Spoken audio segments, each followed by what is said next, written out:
Welcome to The Explainer. Today we're breaking down a really fascinating argument about a concept you might not have even heard of, the first mover disadvantage. We're going to explore why, especially in the world of business intelligence, being the first one in the door can sometimes, believe it or not, be the fastest way to fail. You know, we're often told that in business, being the first to market is the key to success. It's almost like a golden rule, right? Be the first to innovate, first to grab that new tech. But what if that's not the whole story? What if being first is actually a trap? And that brings us to the core of this whole idea, which comes from a recent analysis by business strategist Asma Habib. She basically says, look, when it comes to business intelligence, jumping on the newest, shiniest tools way too early, well, that doesn't give you a competitive edge. Instead, it can lead to some serious problems. We're talking data overload, major inefficiencies, and some really costly mistakes. All right, so let's dive into these pitfalls. What are the real risks of rushing in? The analysis breaks it down into 3 core dangers for any company that loves to be an early adopter. Okay, risk number 1, data overload. I mean, just picture it. You open the floodgates, and you're just slammed with this tidal wave of raw data. As an early adopter, you've got all this information, which sounds great, but you don't have the sophisticated tools or the smooth processes to actually understand any of it. It's not insight, it's just noise. Then there's this second big problem, inefficiencies. You know how it is with early tech, right? It can be super clunky, and that brand new BI tool, no exception.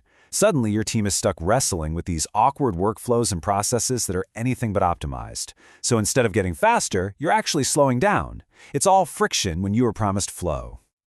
And that brings us to the third, and maybe the most painful risk, costly mistakes. I mean, it makes sense, right? If you're drowning in data and fighting with your tools, your chances of making a bad strategic call just skyrocket. And we're not talking about small slip-ups here. We're talking about expensive, business-altering blunders that can seriously set you back. So, if being first is packed with all these risks, what's the solution? What's the alternative?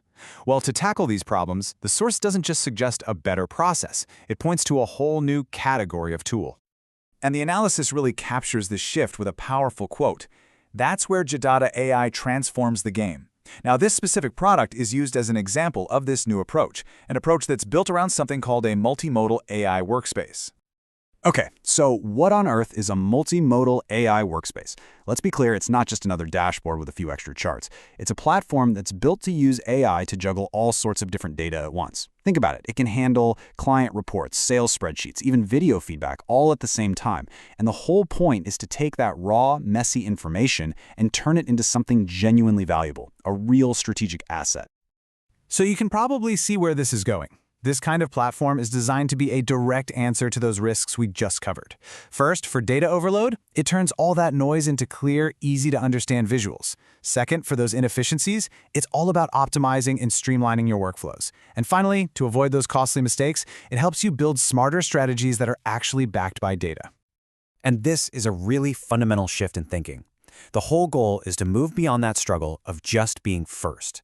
Instead, it's about making sure your data actually empowers you to make great decisions right from the get-go. It's about turning that potential weakness into a massive strength. So, what are the big results here? What's the promise? Well, according to the source, this approach helps businesses innovate faster, simply because they're working with clear insights, not just raw data. It's also said to seriously boost collaboration, and at the end of the day, just helps the whole team deliver better results. Okay, so all of this builds up to a completely new way of looking at innovation strategy. The core argument here is that the game has changed. It's not just about being fast anymore. It's about being smart. So if you take one thing away from this, it's this clear shift from risk to reward. You've got the old first mover problems on one side, data overload, messy workflows, and expensive mistakes. And on the other side, you have the potential benefits of this new AI-driven approach, the ability to innovate faster, collaborate better, and deliver real, tangible results.